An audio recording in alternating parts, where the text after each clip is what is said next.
external parties, or internal even, like the province or the metropolitan regions or the municipalities, but also universities, market parties, other designers working in the field, so on and so forth, in order to strengthen our position within the decision-making process. So we were not given the capacity, but we could indirectly try to modify by inspiring what was going on in the decision-making process. This required from us to define a very strict kind of research agenda, which was based on 5 topics, to link to what especially characteristic was the south wind, or had the south wind, or was the sun wind about, sorry, and 3 more sectoral linked aspects of the south wind, which was linked to mobility systems, to the green structures, and to new residential and living, residential and working milieux. Our focus was from the very beginning spatial one, and also we tried from the beginning, as I said, to involve as many people as possible. We do that, like for instance, this is a card game in which we do that by using, by resorting to multifarious kind of games or tools or whatever. We organize debates, we organize workshops in which we use this kind of card games to bring to the fore some of the spatial issues we think are important. We just ask the people who are playing with this card game to choose among these cards what are the relevant issues according to their standpoint. And we also have these poker cards or blank cards in which they can also define. At the same time as we organize this kind of public workshops, we conduct in-depth research about the physical development and specificities of the south wing of Terrasta. This is about the density of inhabitants or employees, or the accessibility by public transport or by private car. And this is just to show the kind of the new conditions we are confronted to. We are not any longer in this idyllic landscape where the cities are in a nice farmland, surrounded by a nice farmland, but we are much more into, as I said already, into a highly organized landscape in which green and red are strongly interlinked. And we like to talk about the scale this area has experienced, and we work very much from that. Also in terms of involving as many parties and stakeholders as possible in our discussion. These are just images of some of the projects we've conducted, or some research. This is about scenarios.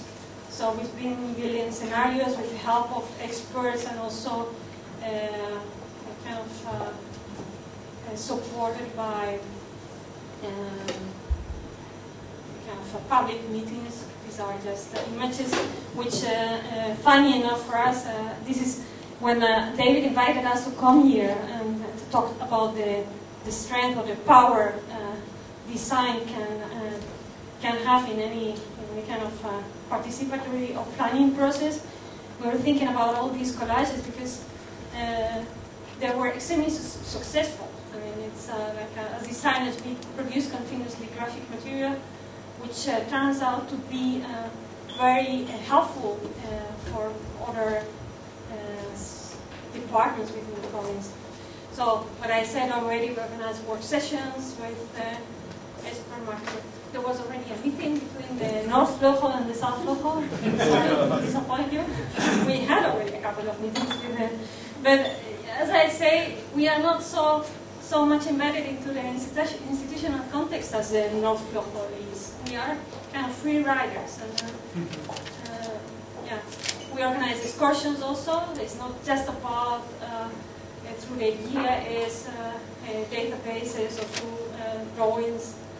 We invite people to join us to visit the Zuidvleugel and discover what is the south wing of the Randstad and discover what is in there.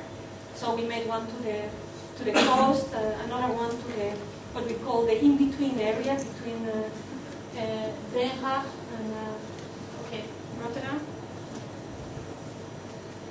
And yeah, I think that's it. If you want to see more images of, I can put it on. Maybe I can show you. Just very quickly, the last project we've been involved with, and this is about the green areas in the south wing of the Randstad. So here you have Amsterdam on top. Here would be Rotterdam and The Hague. So we've been involved in the research and planning of the green structures at this scale for the last year, one of the projects we developed.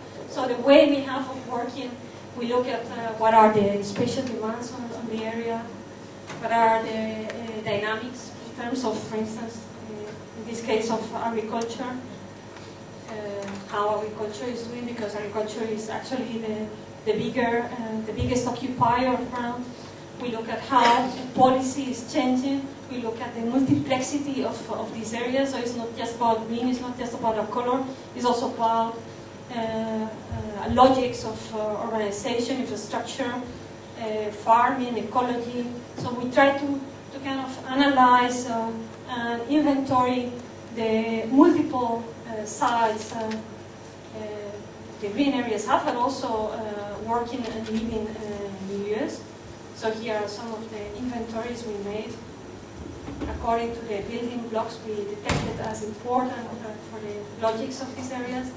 The next phase was by means of a series of expert meetings, we tried to detect what are the development possibilities of these areas.